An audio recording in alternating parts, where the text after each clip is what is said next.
Sometimes life changes in the most unexpected places. For me, it happened under a kitchen sink in Maplewood, my hands covered in grease and the sound of rushing water echoing through copper pipes. If you're someone who believes that meaningful connections can happen anywhere, at any time, then you're going to want to hear this story. Make sure you hit that subscribe button because the stories I share here aren't just about plumbing fixes, they're about the human connections that happen when we're brave enough to be real with each other. Before we jump back in, tell us where you're tuning in from, and if this story touches you, make sure you're subscribed, because tomorrow I've saved something extra special for you. My name is Adrienne, and I've been a plumber for 6 years. Now, I know what you're thinking. Adrienne doesn't sound like your typical plumber's name, and you'd be right. My parents had high hopes when they named me after some French actress my mom loved. Instead of red carpets and movie sets, I ended up with pipe wrenches and water heaters. Not complaining, though. There's something deeply satisfying about fixing things that are broken, about being the person people call when their world is literally falling apart around them. I inherited my plumbing business from my Uncle Ray when he retired to Florida 2 years ago. Ray's Reliable Plumbing became Adrienne's Reliable Plumbing, though most of my customers still call it Ray's out of habit. The business came with a beat-up white van, a loyal customer base, and enough stories to fill a library. Ray always told me that plumbing wasn't just about pipes and water pressure. He said, you're entering people's most private spaces when they're at their most vulnerable, and that requires a special kind of trust. I never really understood what he meant until that Tuesday morning in March, when I got the call that would change everything. It was one of those spring days when winter hasn't quite given up its grip on the world, the kind of morning where you can see your breath but the sun promises something warmer is coming. I was sitting in my van outside Henderson's Hardware, finishing my coffee and reviewing the day's schedule on my phone. 3 routine calls, a leaky faucet on Elm Street, clogged drain on Maple Avenue, and a garbage disposal that had given up the ghost on Sycamore Lane. The garbage disposal call was from a woman named Patricia Williams.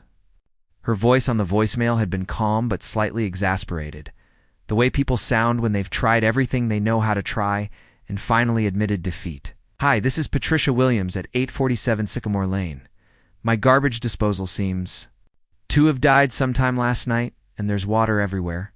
I'd really appreciate if someone could come take a look today. Thank you. There was something about her voice that stuck with me as I drove through the tree-lined streets of Maplewood. Maybe it was the way she said I'd really appreciate it, like she genuinely meant it. It's not like someone demanding immediate service.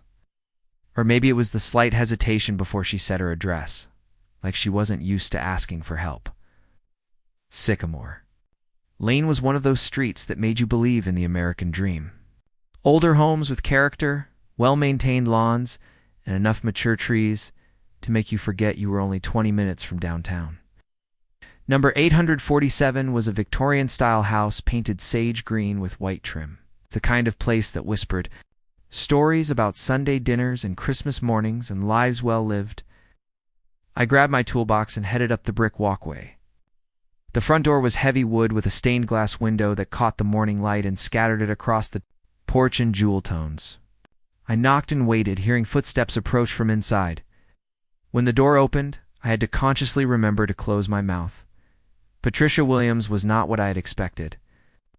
51 years old, she'd said on the phone, but she carried those years like they were awards she'd earned rather than time that had simply passed. Her hair was silver blonde, cut in a way that looked effortless but probably wasn't. She wore dark jeans and a cream-colored sweater that looked expensive, without being showy. But it was her eyes that caught me off guard. Green like sea glass, and holding the kind of intelligence that made you want to stand up straighter.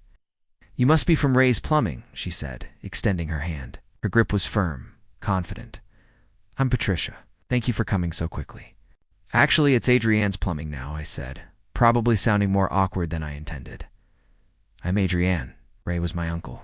She smiled, and something about it made the whole street seem brighter. Well then, Adrienne, I'm very glad to meet you. The patient is in the kitchen. I followed her through a living room that managed to be both elegant and comfortable. Hardwood floors, built-in bookshelves lined with actual books and furniture. That looked like it had been chosen for how it felt rather than how it photographed. The kitchen was at the back of the house, and I could see immediately what she meant about water everywhere. The area under the sink was soaked, and there was a faint electrical burning smell in the air. It started making this grinding noise yesterday, Patricia explained, opening the cabinet doors under the sink. Then around midnight I heard this loud bang, and when I came down this morning, well, she gestured at the puddle.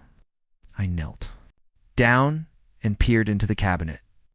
The garbage disposal unit was ancient, probably original to the house's last major renovation. Water was dripping steadily from the connection point, and when I tested the switch, nothing happened. Not even a hum. When was this unit installed? I asked, though I was pretty sure I already knew the answer. Honestly, I'm not sure. I bought this house 5 years ago, and it was here then. Previous owner said it had been working fine. For years, I pulled out my flashlight and took a closer look. The motor housing was cracked, and I could see scorch marks around the electrical connections. This wasn't a repair job, this was a replacement job. I mean, given the age of the unit and the outdated electrical work, it was going to be more complicated than a simple swap. I hate to be the bearer of bad news, I said, sitting back on my heels, but this disposal is beyond saving. The motor burned out, and it looks like it took some of the electrical with it. You're going to need a complete replacement, and we'll probably need to update some of the wiring, too. I expected her to sigh, or look frustrated, or ask me how much it was going to cost. Instead, Patricia knelt down beside me and peered into the cabinet herself.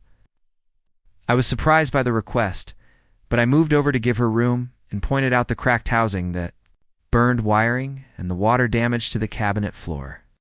She listened intently, asking questions that showed she was actually paying attention. So the whole thing needs to come out, she said finally. That's right. The good news is that once we get a new unit in there with proper electrical work, you shouldn't have any problems for the next 15 to 20 years. She nodded thoughtfully. How long will it take? A few hours. I'll need to pick up the parts. But I can have everything working by this afternoon if you want. Would be wonderful. She stood up and brushed off her knees.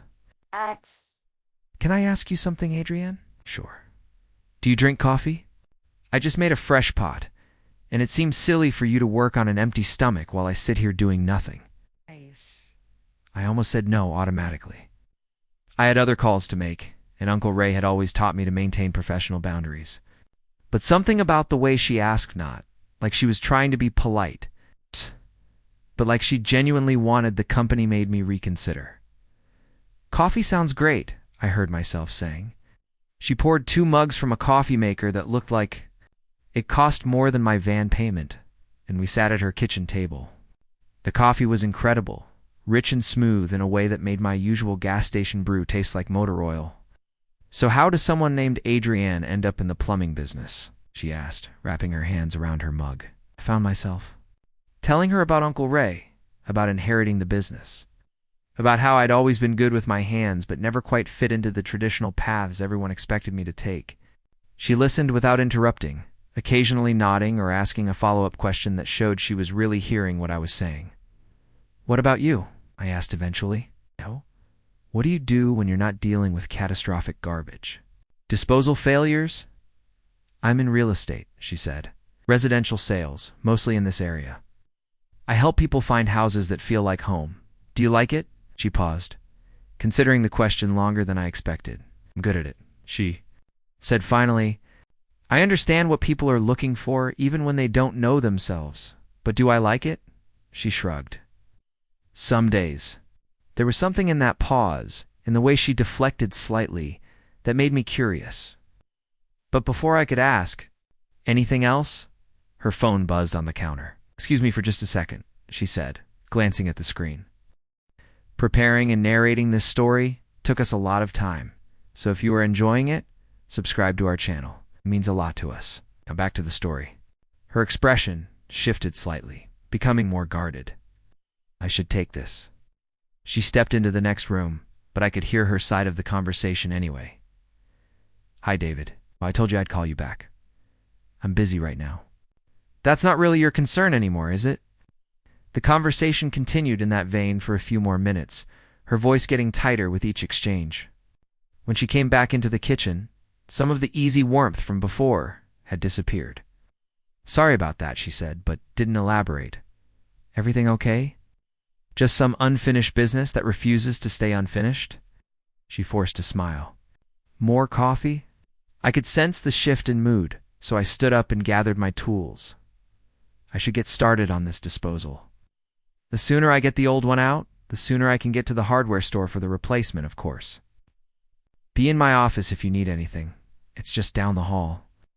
As I worked, I found myself thinking about Patricia Williams. There was something compelling about her, something that went deeper than just her obvious intelligence and unexpected beauty. She seemed like someone who had stories to tell, layers that would take time to understand. The way she'd ask to see what was wrong with the disposal, the quality of her questions, the way she listened, it all suggested someone who was used to taking care of things herself but wasn't too proud to ask for help when she needed it. The old disposal came out easier than I'd expected, though the water damage to the cabinet was worse than it had looked at first glance. I was going to need to replace part of the bottom panel and treat the rest for moisture damage. This was turning into a bigger job than I'd originally quoted, which meant I was going to have an uncomfortable conversation about additional costs. I was just finishing disconnecting the electrical when I heard voices from the front of the house. Patricia's voice and a man's voice, both of them tense. Can't just show up here unannounced, David. I tried calling. You never answer? Because we don't have anything to talk about, don't we? House. Jennifer thinks otherwise. The mention of Jennifer, presumably their daughter, seemed to hit Patricia like a physical blow. I heard her sigh deeply. Jennifer is an adult. She can make her own decisions about who she wants a relationship with. She's worried about you, Patty. We both are. Don't call me that. Hey. And there's nothing to worry about. Living alone in this big house, working all the time, never going anywhere or seeing anyone. My life is fine, David. Better than fine, is it? From where I'm standing, it looks like you're hiding. The conversation moved toward the living room, and I couldn't hear the details anymore, but I could feel the tension even from the kitchen. Right. Focused on my work, trying to give them privacy while simultaneously wishing I could disappear entirely. 20 minutes later, I heard the front door close with more force than necessary. Patricia appeared in the kitchen doorway a moment later, composure mostly restored, but her hands shaking slightly as she refilled her coffee mug. "How's it going?" she asked, like nothing had happened. "Good news and bad news," I said. "Good news is the old unit is out, and the electrical is straightforward to update. The bad news is there's more water damage than I initially saw. I'm going to need to replace part of the cabinet floor." I expected her to ask about the additional cost, but instead she nodded absently. Whatever it takes to fix it properly. She sat down at the kitchen table and stared out the window at her backyard. I couldn't help but notice the way her shoulders had tensed, the way she held her coffee mug, like it was anchoring her to something solid.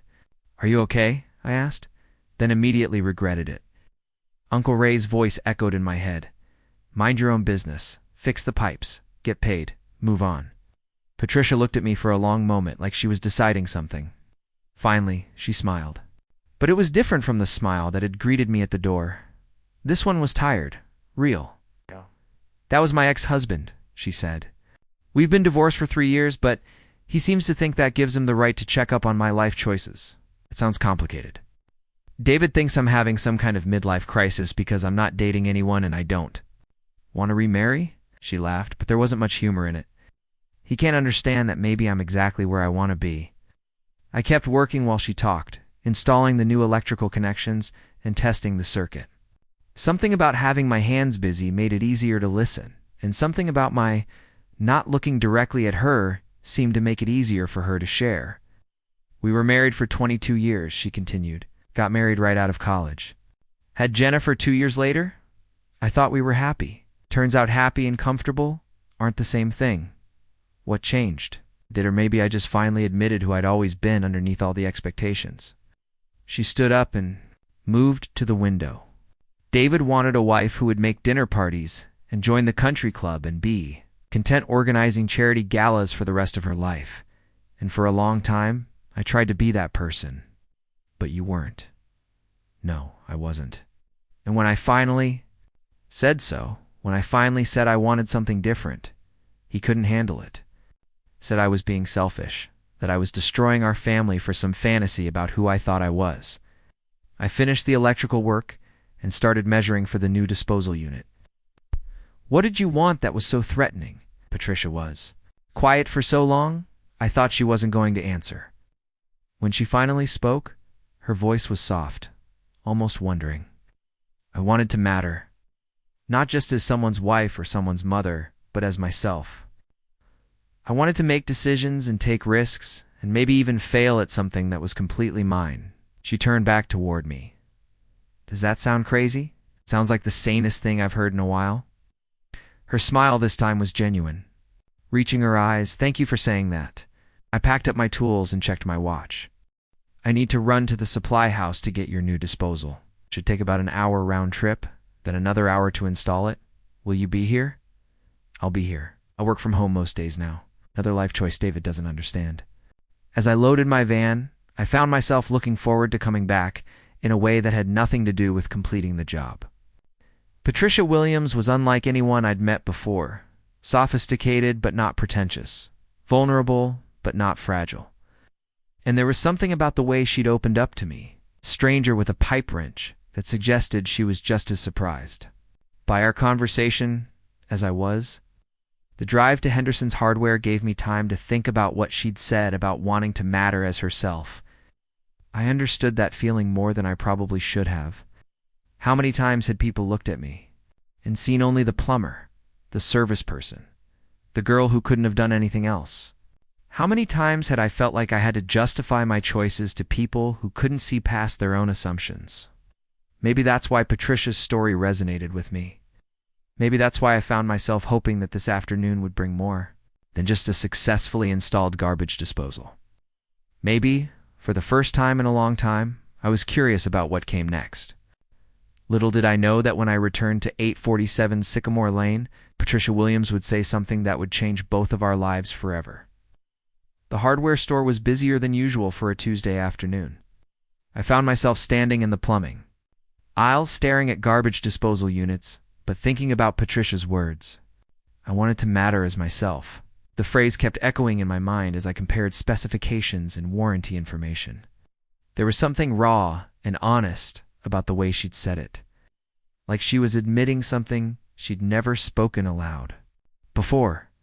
I selected a mid-range disposal unit with good reviews and a solid warranty, along with the additional cabinet materials I'd need to repair the water damage. The young clerk at the counter seemed determined to make conversation while, "Ringing up my purchase? Big job today?" he asked, scanning the barcode on the disposal box. "Just a replacement. Nothing too complicated. Lucky customer. Getting someone who knows what they're doing. Half the guys who come in here couldn't tell a pipe wrench from a socket wrench." I smiled politely and signed the receipt, but his comment stuck with me. Lucky customer. Was Patricia lucky to have me? Or was I the lucky one? When was the last time I'd looked forward to returning to a job site the way I was looking forward to getting back to Sycamore Lane? The drive back to Patricia's house took me through the older part of Maplewood, where the trees formed canopies over the streets, and every house seemed to have its own personality. I passed a small park where an elderly woman was feeding ducks, at a pond and a coffee shop with outdoor seating where a few people sat reading newspapers in the afternoon sun. It was the kind of neighborhood that made you slow down, made you notice details you might otherwise miss. When I pulled into Patricia's driveway, I noticed a silver sedan parked across the street. The driver was obscured by tinted windows, but something about the way the car was positioned made me think whoever was inside was watching the house. I made a mental note to mention it to Patricia, though I wasn't sure why it concerned me. Patricia answered the door before I could knock, as if she'd been watching for my return. She'd changed into jeans and a soft gray sweater, and her hair was pulled back in a way that made her look younger and more relaxed.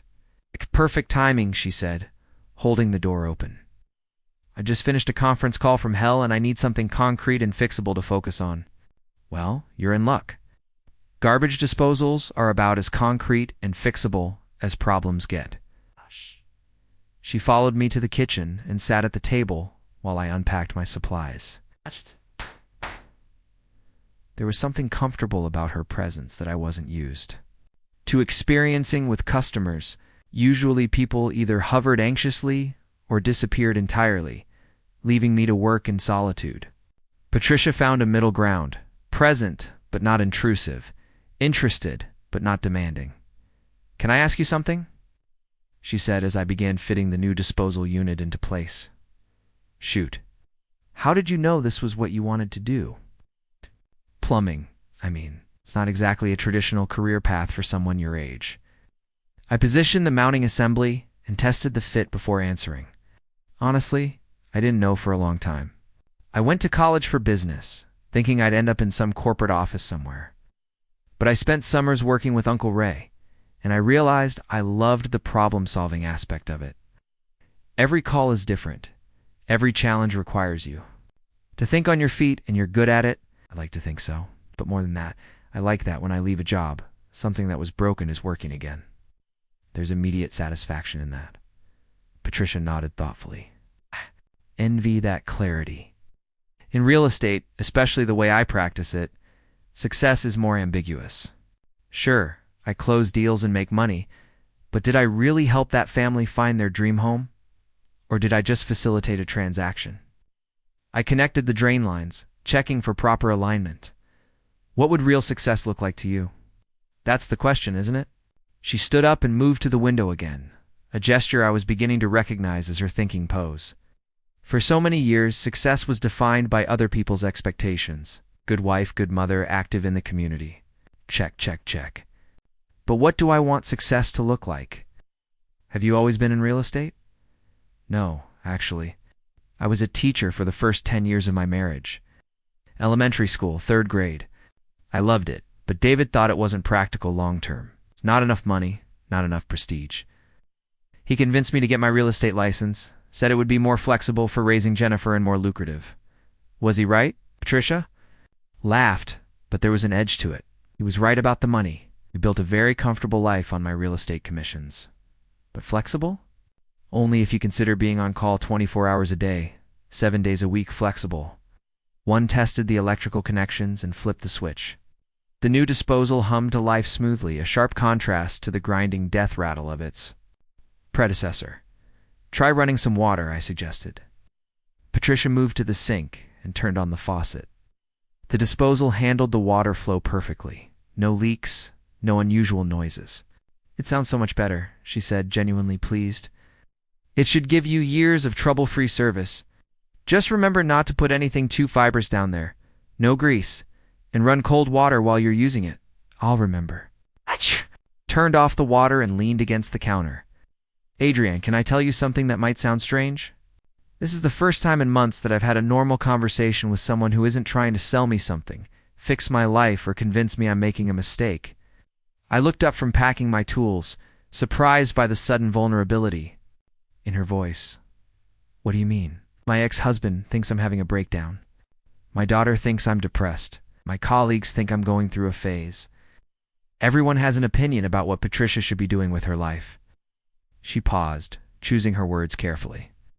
"But you asked me what I wanted, not what everyone else thinks I should want. Maybe that's because I don't know you well enough to have assumptions about who you should be. Or maybe it's because you're genuinely curious about people instead of just projecting your own expectations onto them." I felt heat rise in my cheeks at the compliment. "I think you give me too much credit. Do I? When was the last time someone asked you what you wanted out of life, instead of just accepting that you're a plumber and that must be the extent of your ambitions?" The question hit closer to home than I expected. "It's been a while," I admitted. "See, we're both surrounded by people who think they know who we are and what we want better than we do ourselves." I finished packing my tools and handed her the warranty information for the disposal. "So what do you want, Patricia? I mean, really want, not what anyone else thinks you should want." She was quiet for a long moment, and I wondered if I'd overstepped some boundary. But when she looked at me, her eyes were clear and determined.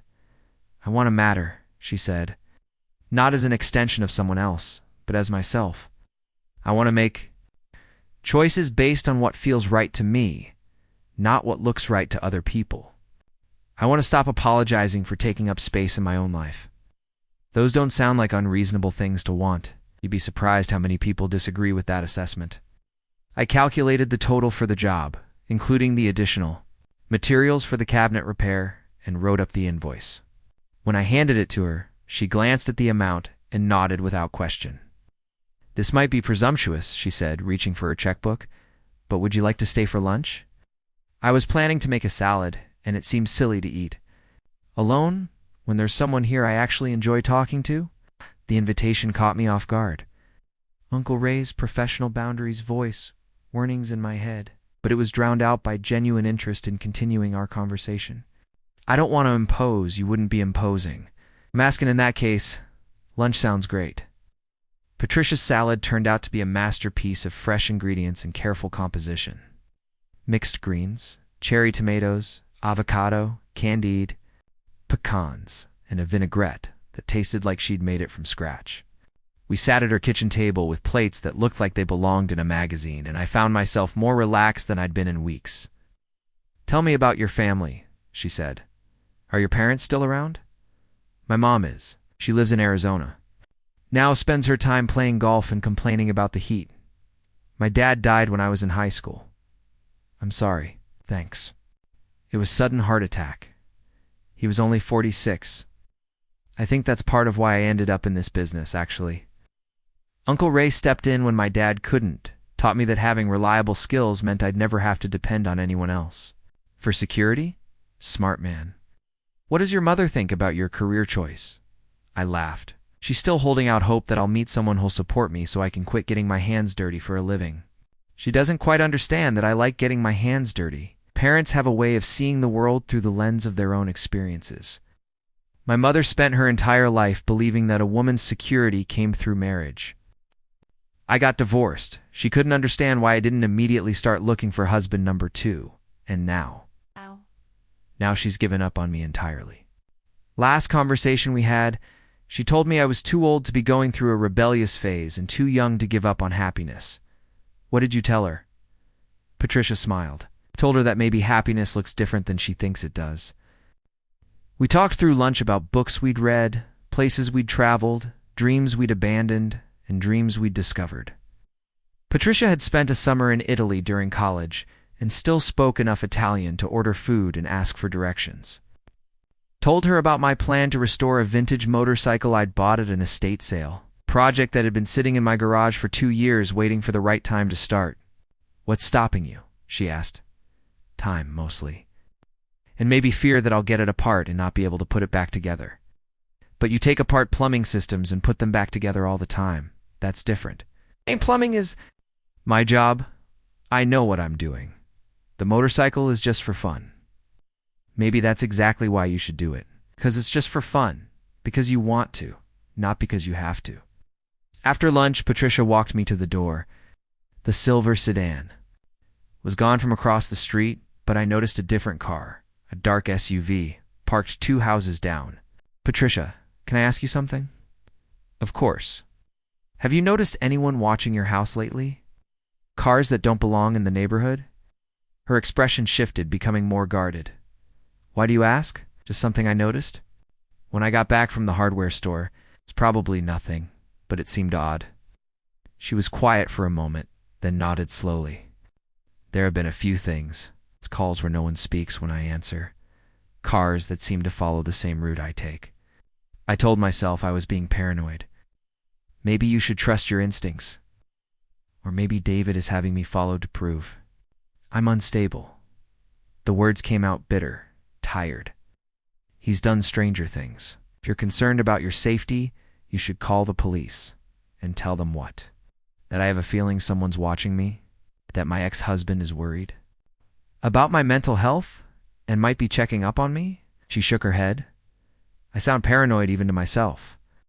I hesitated, then pulled out my business card and wrote my personal cell phone number on the back. "Look, this might be overstepping, but if you need anything, or if you feel unsafe, call me, day or night." Patricia took the card and looked at it for a long moment. "Why would you do that? You don't even know me." Maybe that's exactly why. Sometimes it's easier to help someone when you don't have years of history and expectations clouding your judgment. She smiled, the first genuinely happy expression I'd seen from her all day. "Thank you, Adrian. For the disposal, for listening, it's been a good day." It has been. As I drove away from Sycamore Lane, I found myself already thinking about reasons to call Patricia. Routine maintenance checks, seasonal plumbing tips, anything that would give me an excuse to hear her voice again. I'd been in the service business long enough to know the difference between professional courtesy and personal interest, and what I was feeling definitely fell into the latter category. My phone rang as I was pulling into the parking lot of my next appointment. Mike, my sometimes assistant, calling to tell me about a water heater emergency across town that would probably take the rest of the afternoon. "Can you handle the Richardson job?" he asked. "It's just a simple faucet replacement." "Sure, but you owe me dinner for taking the easy one." "Deal. How is the disposal job?" I found myself hesitating. How could I explain that a routine service call had turned into something that felt significant without sounding like an idiot? "Fine. Straightforward replacement." "Cool. See you tomorrow." But as I sat in my van preparing for the next job, I knew that nothing about Patricia Williams was going to be straightforward. And for the first time in a long time, that didn't scare me. It excited me. The water heater emergency turned out to be more complicated than Mike had indicated. It's involving a flooded basement and a homeowner who kept asking if I was sure I knew what I was doing. By the time I finished, it was after 6 o'clock, and I was covered in rust and mineral deposits. All I wanted was a hot shower and a cold beer. But as I drove home through the early evening traffic, I found my route taking me past Sycamore Lane. Just checking, I told myself, making sure everything was quiet at Patricia's house.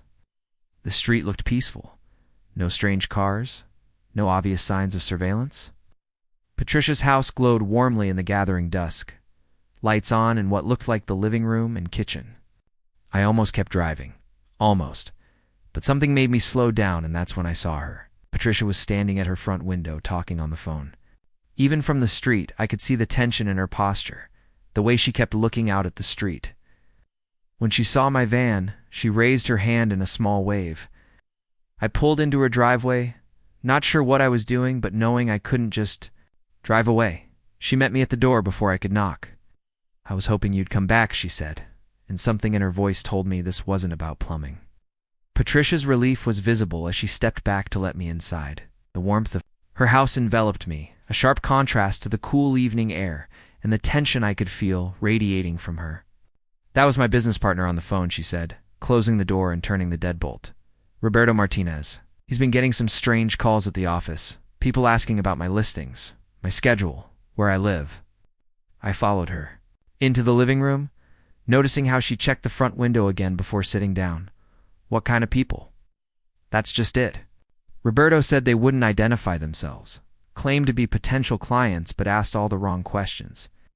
Instead of asking about properties, they wanted to know about me personally, my background, how long I've been in the business, whether I work alone. Something cold settled in my stomach. "When did these calls start?" "About a week ago. Right around the time I started noticing the cars." She wrapped her arms around herself, suddenly looking smaller than she had earlier. "Roberto thinks I should take some time off. Maybe go visit my sister in Portland until things calm down." "That might not be a bad idea." Patricia shook her head firmly. "I'm not running away from my own life. I've spent too many years letting other people dictate my choices. If someone has a problem with me, they can face me directly instead of lurking around like cowards."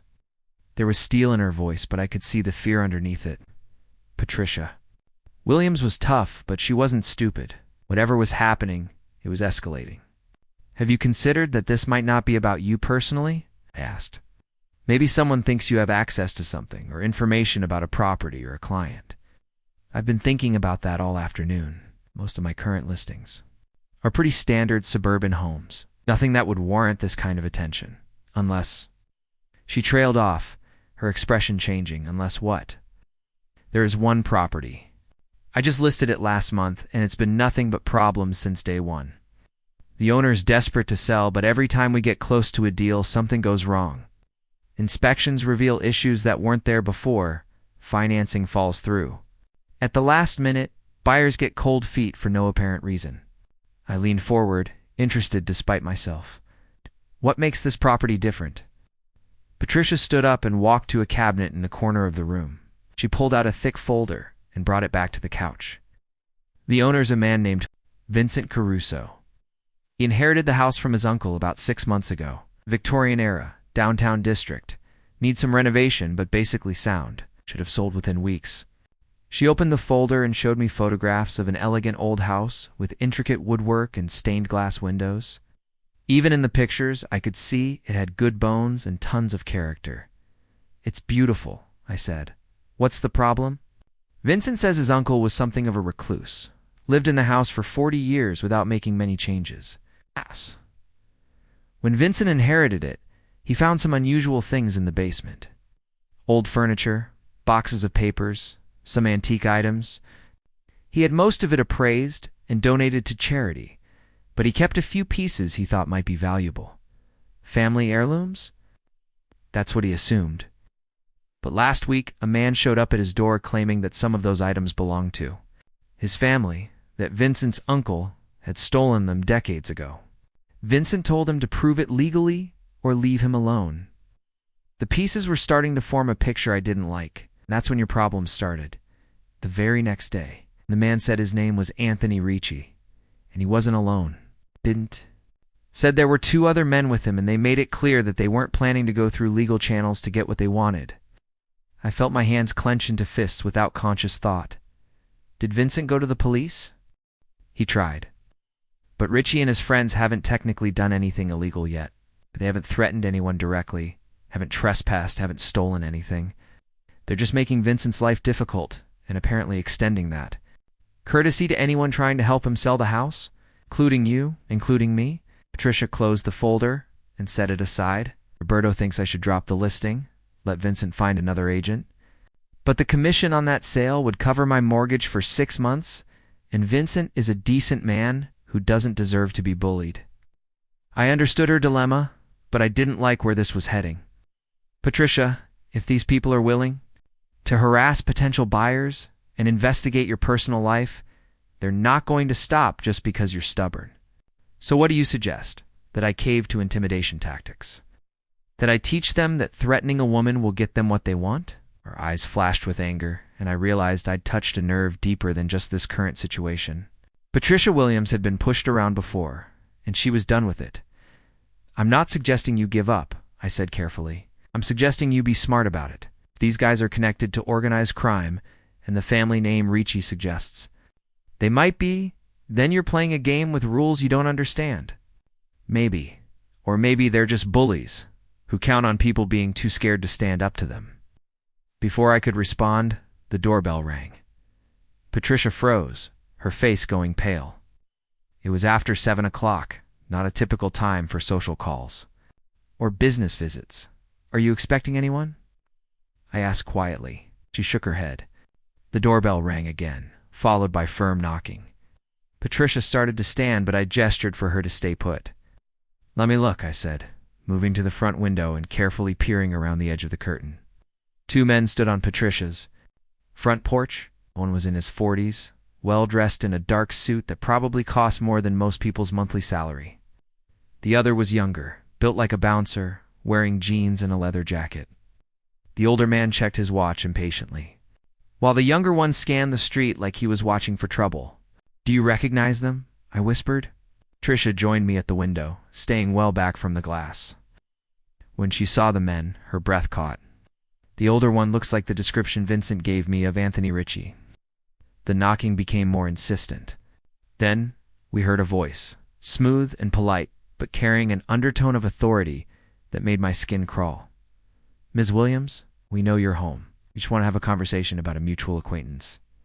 Nothing to worry about. Patricia's hand found my arm, her grip tight. What do we do? I thought quickly. These men hadn't broken any laws by coming to her door, but something about their presence felt wrong.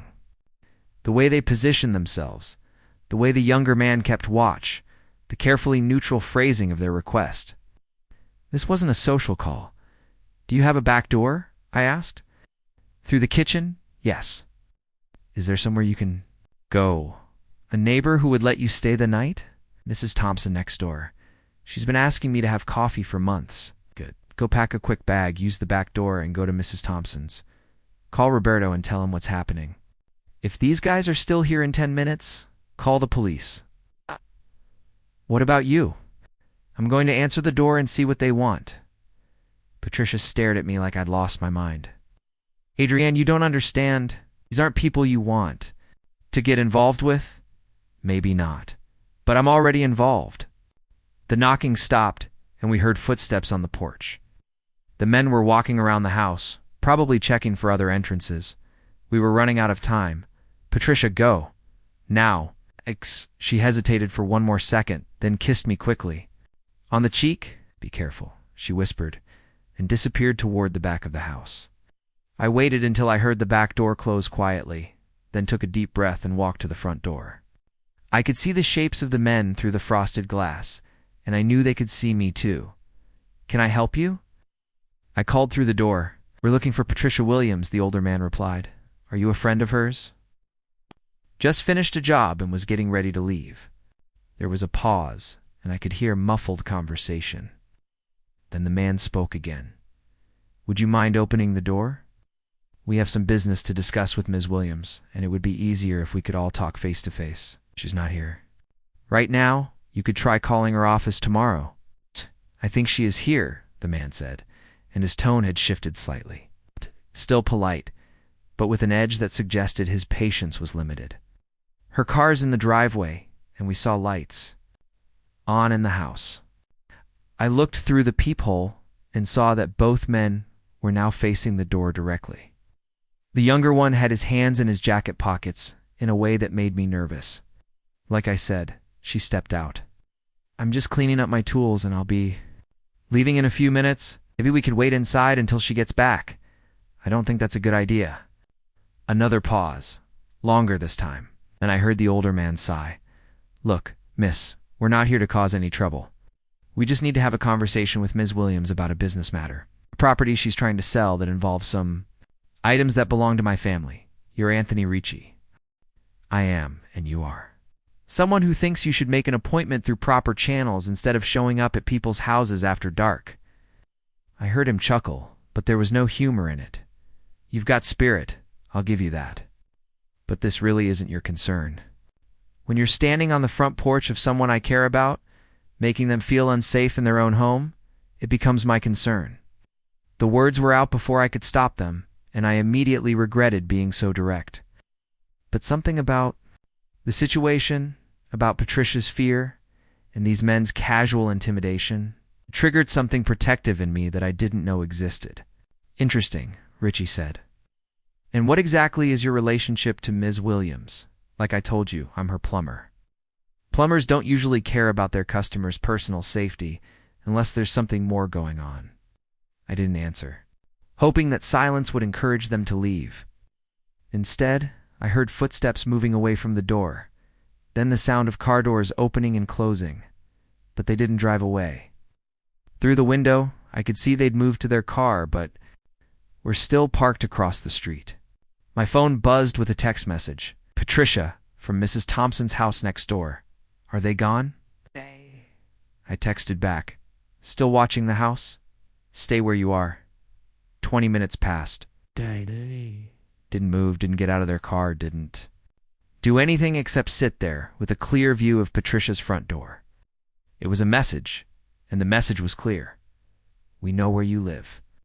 We know who your friends are, and we're not going away. Finally, my phone rang. Patricia calling from Mrs. Thompson's landline. Adrienne, what's happening? We're still here, just sitting in their car across the street. This is definitely about more than a conversation, Mrs. Thompson says. I should call the police. Mrs. Thompson is a smart woman. But what will I tell them? That two men knocked on my door and wanted to talk.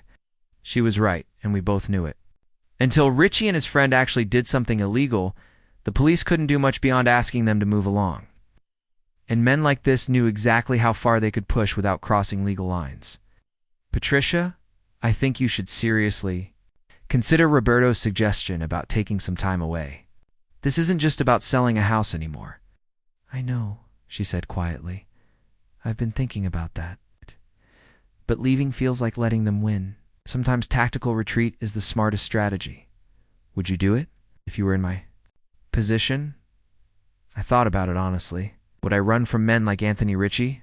Would I let intimidation tactics drive me out of my own life? Probably not, I admitted. But I'd want someone I trusted watching my back. Is that an offer? The question hung in the air between us. Patricia Williams was asking me to get involved in something that could be dangerous, something that was definitely more complicated than I'd bargained for when I'd knocked on her door that morning to fix a garbage disposal. The smart thing would be to politely decline, to suggest she hire professional security. To maintain the professional boundaries that Uncle Ray had always insisted were crucial in this business. But when I thought about Patricia's fear, about the way these men had made her feel unsafe in her own home, about the steel in her voice when she talked about not letting other people dictate her choices, I knew what my answer was going to be. Yeah, I said, it's an offer. Adrienne, you don't understand what you're agreeing to. These people don't play by normal rules, and maybe it's time someone reminded them that other people don't either. Another long pause. When Patricia spoke again, her voice was soft but determined. They're leaving, she said. I can see the car from Mrs. Thompson's window. They're driving away. I checked the front window and confirmed that the street was empty. Good, but I don't think this is over. Neither do I. Patricia, pack a bag for a few days. You can stay at my place tonight, and tomorrow we'll figure out a longer-term plan. I can't ask you to do that. You're not asking. I'm offering. There's a difference. After we hung up, I sat in Patricia's living room and tried to process what had just happened. 12 hours ago, I'd been a plumber on a routine service call. Now, I was apparently the self-appointed protector of a woman I barely knew standing between her and men who might be connected to organized crime. Uncle Ray would have called me 10 kinds of fool. My mother would have demanded I see a therapist. Any rational person would have suggested I was getting involved in something way beyond my capabilities. But as I watched Patricia slip back into her house through the rear door, looking shaken but grateful, I realized that I didn't care about any of that. For the first time in years, something felt more important than playing it safe. When Patricia appeared in the living room with an overnight bag, she looked at me with an expression I couldn't quite read. Why? She asked simply. Why? What? Why are you doing this? You could walk away right now, go back to your normal life, pretend we never met. Why are you willing to get involved in something this messy? I've thought about all the reasons I could give her. That everyone deserved to feel safe in their own home. That bullies needed to be stood up to. That I'd been looking for something meaningful to do with my life, and this felt like it might be it. But the real answer was simpler and more complicated than any of those. Because when you talked about wanting to matter as yourself, about not letting other people control your choices, I understood exactly what you meant. And maybe I'm tired of letting fear make my decisions for me too. Patricia smiled, and for the first time since Anthony Ritchie had knocked on her door, she looked like herself again, strong, determined, and ready to fight for what mattered to her. In that case, she said, shouldering her bag, let's go figure out how to beat these bastards at their own game. As we left her house together, I couldn't shake the feeling that we were crossing a line we wouldn't be able to uncross. But looking at Patricia, seeing the trust in her eyes and the set of her shoulders, I realized I was okay with that. Some lines were worth crossing. My apartment had never felt smaller than it did that night with Patricia pacing between the kitchen and living room, her phone pressed to her ear as she spoke with Vincent Caruso. I could hear his agitated voice through the speaker, though I couldn't make out the words. Katrish's responses were getting shorter and more tense with each exchange. Vincent, slow down, she said, rubbing her temple with her free hand. Tell me exactly what happened. I made coffee while she talked, partly to give her privacy and partly because I needed something to do with my hands. My apartment was nothing like Patricia's elegant Victorian home. It was a converted garage behind a main house, small but functional, with exposed brick walls and industrial fixtures that I'd thought looked sophisticated when I'd moved in 3 years ago.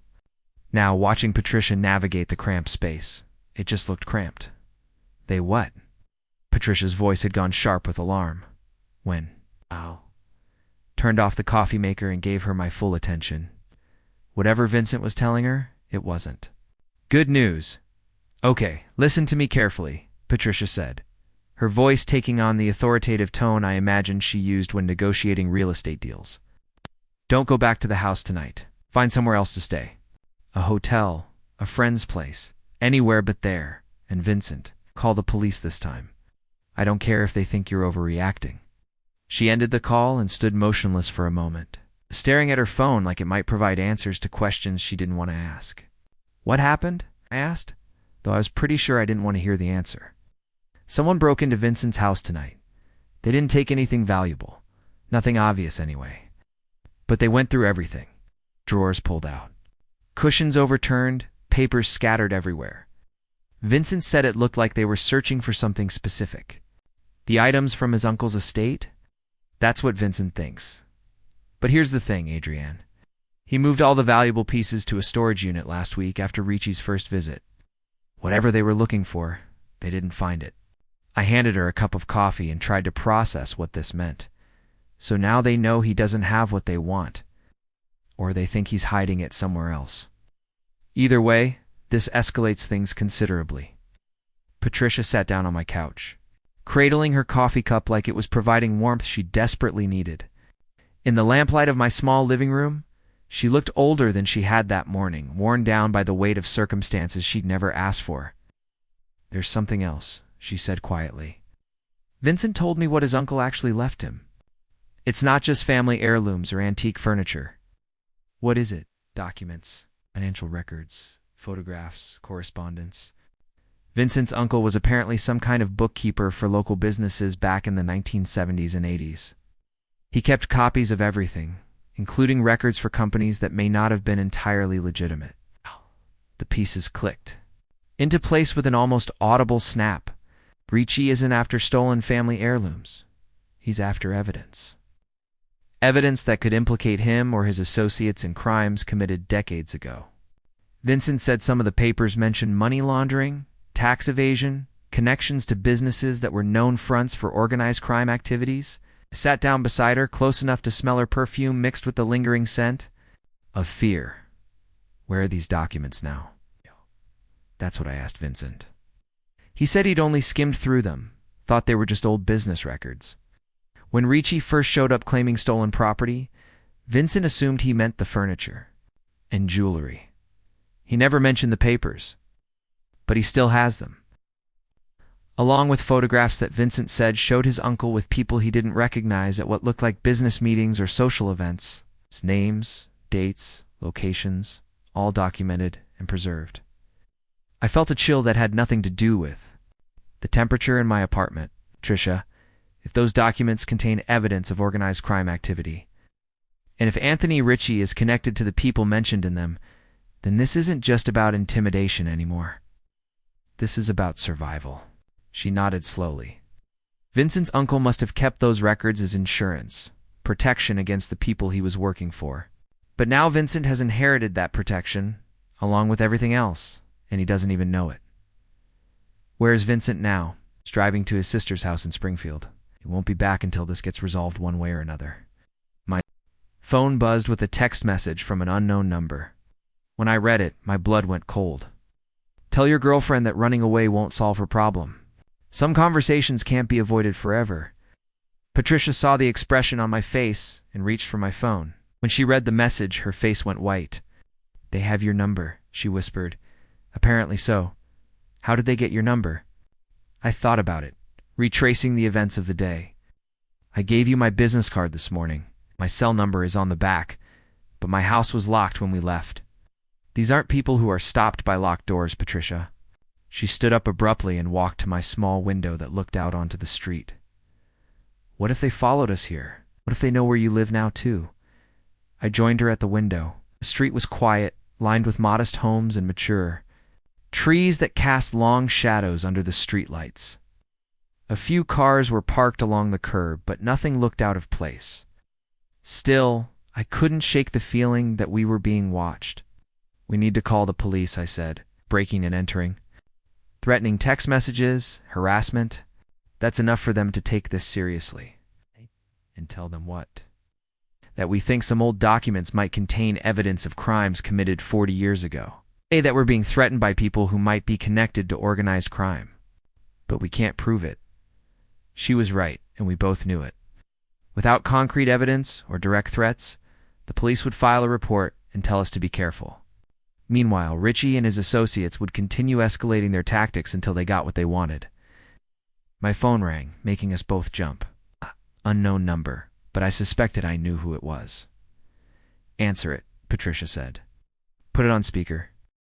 I accepted the call and set the phone on the coffee table between us. Adrienne? The voice was smooth, cultured, the same voice that had spoken through Patricia's front door hours earlier. Speaking. This is Anthony Ricci. I believe you and I had a brief conversation earlier this evening. I remember. Good. I'm calling because I think there's been a misunderstanding about my intentions regarding Ms. Williams. I'm not interested in causing problems for anyone. I'm simply trying to recover some property that belongs to my family. By breaking into people's houses, there was a pause. I'm not sure what you're referring to. Vincent Caruso's house. Earlier tonight, someone tossed the place looking for something. I'm sorry to hear that Mr. Caruso had a break-in. Crime is unfortunately common these days.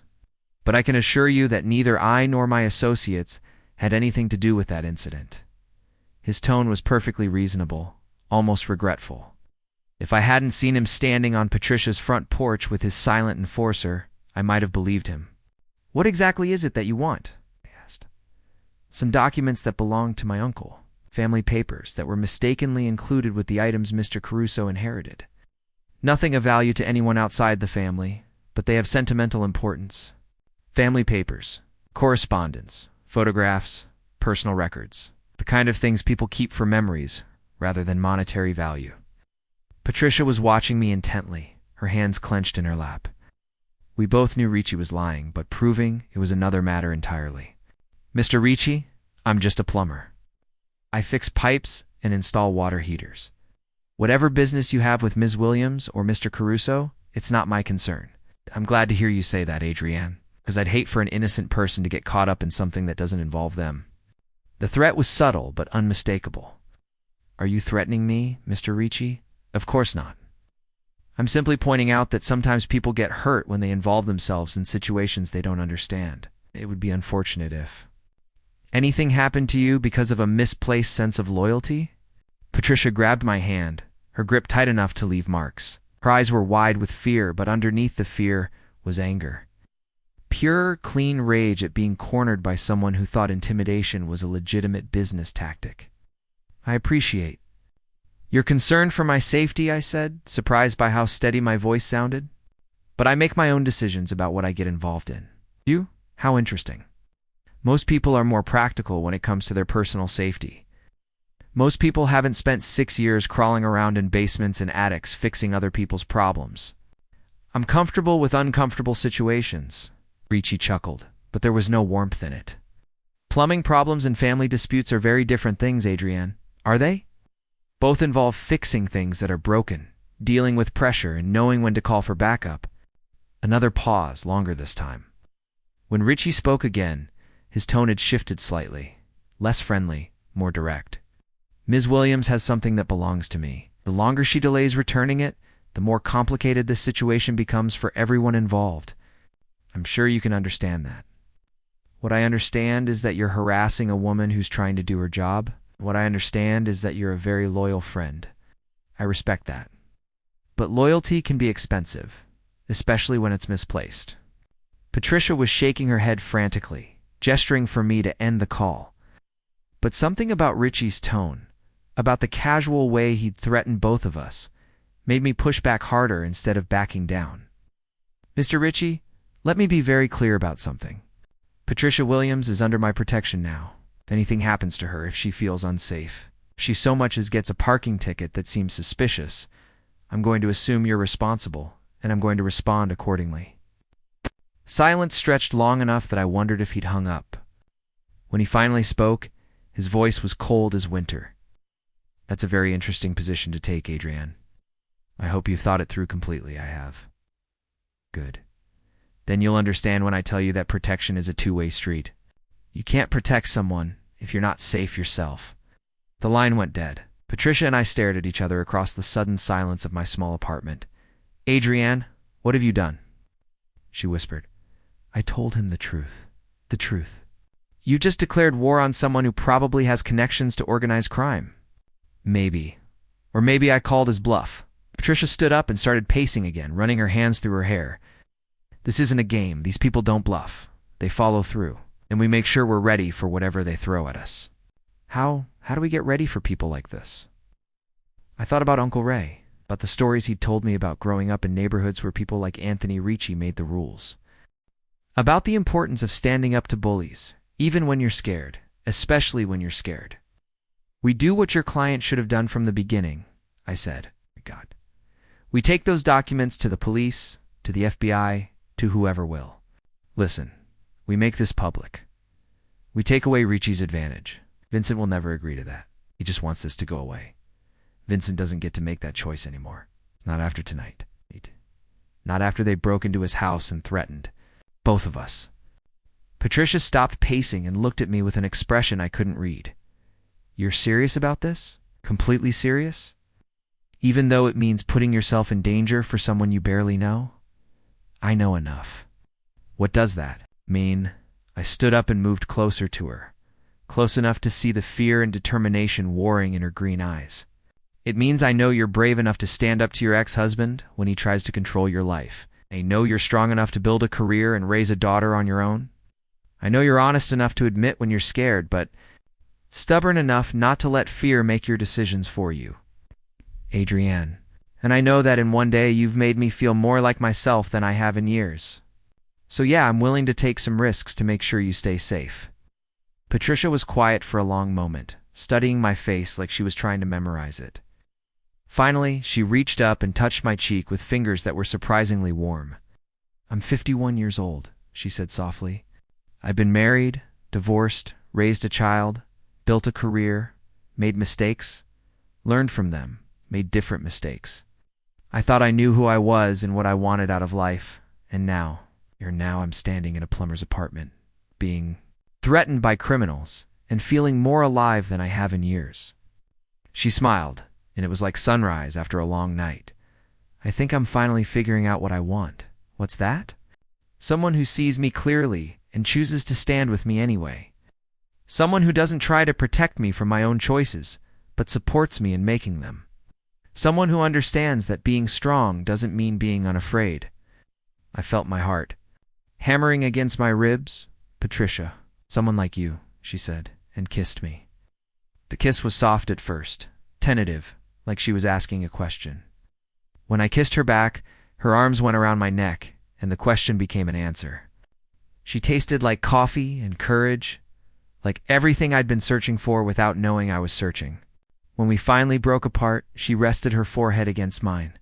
Now what? She asked. Now we call Vincent and convince him to turn those documents over to the authorities.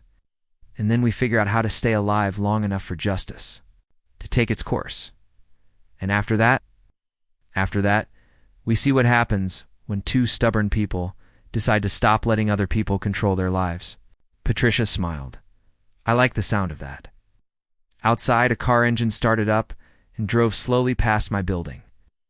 We both noticed it, both tensed slightly, but neither of us moved away from the other. Whatever was coming, we'd face it together. 3 weeks later, I was back under a kitchen sink. But this time, it was in Vincent Caruso's house, and the circumstances couldn't have been more different. The FBI had finished processing the scene. Vincent had returned from his sister's place, and life was slowly returning to something resembling normal. How's it looking under there? Vincent called from where he stood, rearranging books on a shelf that the intruders had toppled. Good as new, I replied, tightening the final connection on his new faucet. These old houses have great bones. Plumbing just needs a little updating now and then. Vincent was a tall, thin man in his 60s, with kind eyes and the sort of gentle demeanor that made you understand why criminals had thought they could intimidate him. He'd been through hell over the past month, but there was a lightness, too. Him now that hadn't been there when Patricia had first introduced us. I still can't believe those documents were so important, he said, settling into a kitchen chair. Uncle Frank never said a word about keeping records for those businesses. Smart man, your uncle? He probably knew that information might be valuable someday, just not how or when. The documents had been everything Patricia suspected and more. Frank Caruso had meticulously documented 20 years of financial transactions for businesses. That served as fronts for money laundering operations throughout the region. Names, dates, amounts, bank account numbers, even photographs from meetings and social events. The FBI had called it one of the most comprehensive records of organized crime financial activity they'd ever seen. Anthony Ricci was currently in federal custody, along with 6 associates, facing charges that would likely keep them locked up for the rest of their lives. The break-in at Vincent's house had been their fatal mistake, providing the FBI with the direct criminal activity they needed to move against the organization. "Any word on when the house will sell?" I asked, packing up my tools. Vincent smiled. "Patricia thinks we'll have offers by the end of the week. Apparently, being the center of an FBI investigation is actually good for property values in some circles. Historic significance and all that." I laughed. Patricia has a way of finding the positive angle in any situation. "Woman, you're lucky to have found each other." That was the consensus from everyone who'd met us together over the past few weeks. Roberto, Patricia's business partner, had declared us disgustingly perfect for each other.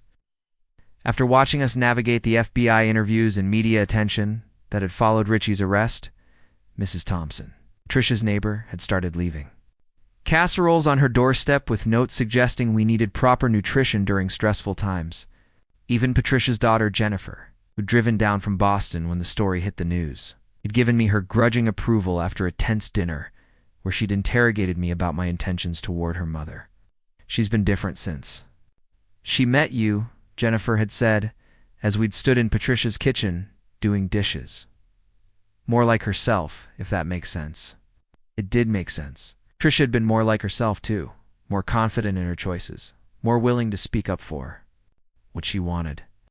The woman who'd been afraid to let anyone get too close was now planning a vacation to Italy and talking about learning to ride a motorcycle.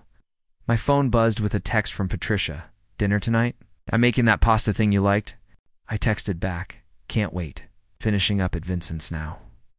Another message came through immediately. "David stopped by the office today. Wanted to discuss my recent life choices." Roberto told him I was in a meeting with armed federal agents and couldn't be disturbed.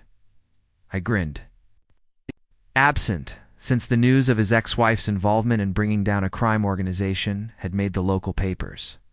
Apparently, dating a woman who'd been personally threatened by the mob wasn't the kind of attention he wanted in his life. "Good news?" Vincent asked, noticing my expression. "Patricia news?" Which is always good news. You know, I envy you young people sometimes. It's the way you just dive into life without overthinking everything. I considered that as I loaded my van. It's that. What we'd done? Dived into life without overthinking. It felt more like we'd been pushed into deep water and discovered we could swim better than we'd expected. The drive to Patricia's house took me through downtown Maplewood, past the coffee shop where we'd had our first real conversation, past the hardware store where I'd bought her garbage disposal replacement, past all the ordinary places that had become significant simply because they were part of our story. Patricia's house looked different now, too. The same elegant Victorian exterior, but with new security cameras and motion sensor lights that the FBI had recommended. More importantly, it felt like home in a way it hadn't before, like a place where 2 people were building something together, instead of a place where one person was hiding from the world. I found Patricia in her backyard, tending to a flower bed she'd started planting the week before. She was wearing jeans and an old sweater, her hair pulled back in a ponytail, dirt under her fingernails. She looked up when she heard my footsteps and smiled the smile that still made my heart skip. "How was Vincent?" she asked, pulling off her gardening gloves. "Good, grateful. Ready to move on with his life, aren't we all?" She stood and brushed dirt off her knees. "I have news. Good news or complicated news?" "Both. The FBI called this afternoon. Ricci's organization is completely dismantled. They're not expecting any retaliation or ongoing problems." "That's definitely good news. What's the complicated part?" Patricia hesitated, suddenly looking uncertain in a way I hadn't seen since. "Those first frightening days? There's a documentary crew that wants to interview us. It's something about ordinary people who stood up to organized crime. They're calling it heroes in their own lives or something equally dramatic, and I said yes." I studied her face, trying to read what she wasn't saying. "You don't sound happy about that." "I am happy, I think. It's just being public about this, about us. It makes everything real in a way it hasn't been before. I understood her hesitation. For 3 weeks, we'd existed in a strange bubble of crisis and aftermath. Thrown together by circumstances and held together by adrenaline and attraction. The question we'd both been avoiding was what happened when life went back to normal. When the excitement faded and we were left with just ourselves and the choice of whether to build something lasting. "Patricia," I said, taking her dirt-stained hands in mine. "What do you want?" She smiled at the echo of the question I'd asked her that first day in her kitchen. "I want to stop being afraid of wanting things. I want to stop apologizing for taking up space. I want to plant this garden and watch it grow. I want to travel to places I've never been and try foods I can't pronounce. Those all sound like good things to want. I want to love someone without holding back, without protecting myself from the possibility that they might leave or change their mind or decide I'm too much trouble." My throat felt tight. And I want that someone to be you. If you're willing to take on a 51-year-old woman who comes with complicated history and strong opinions and a tendency to get involved in federal investigations. I laughed, pulling her closer. "I think I can handle that, especially the federal investigation part. I'm getting good at those." "So, that's a yes to the documentary?" "That's a yes to everything. The documentary, the complicated history, the strong opinions, the whole messy, beautiful package." Patricia kissed me then, soft and sure, tasting like sunshine and possibility. When we broke apart, she rested her head against my chest. "You know what the best part is?" she said. "What?"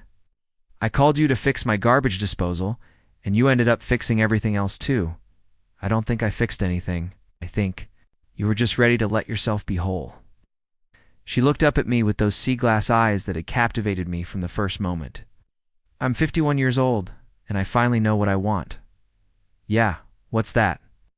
"This, you, us, a life that's mine to choose instead of one that's chosen for me." She smiled. "Think you can help me build it?" "I'm pretty good with my hands," I said. "I've got all the right tools." 6 months later, we were featured on the cover of a national magazine as the couple who brought down the mob. Patricia hated the headline but loved the photo. Of us standing in her garden, my arm around her waist, both of us laughing at something the photographer had said. The documentary aired to modest ratings but enthusiastic reviews. People seemed to love the story of an ordinary plumber and a determined real estate agent who'd refused to be intimidated by criminals.